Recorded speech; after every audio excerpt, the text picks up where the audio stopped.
Welcome to this EasyBilling tutorial. In this video, we'll explore how to use variables to load document content dynamically, allowing you to customize and add flexibility to your documents. EasyBilling provides 6 key variables for this purpose: customer name, customer ID, document number, document date, total amount, and total amount in words. The variables are enclosed in square brackets. Let's open a quotation to see how these variables work. In the note field, you can add dynamic content. For example, we can explicitly specify the document date by inserting the document date variable.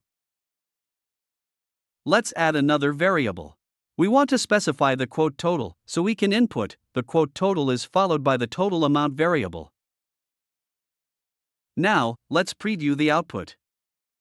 As you can see, the information has been loaded, and the variables have been replaced with the actual data. Dynamic content can also be utilized in other areas, such as the footer or document labels. For instance, we can add the document number variable to the left section of the footer. We input document _number inside a square bracket.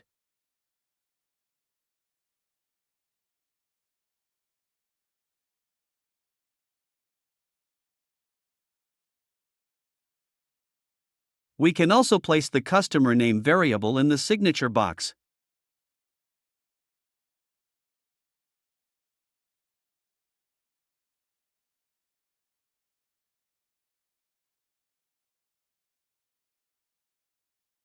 Now, let's add the customer name in the quotation and preview the document.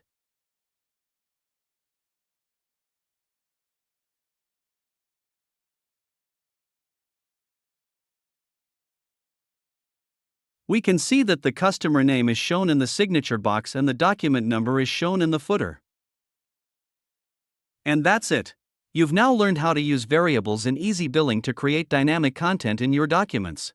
Thank you for watching, and don't forget to check out more tutorials for additional tips.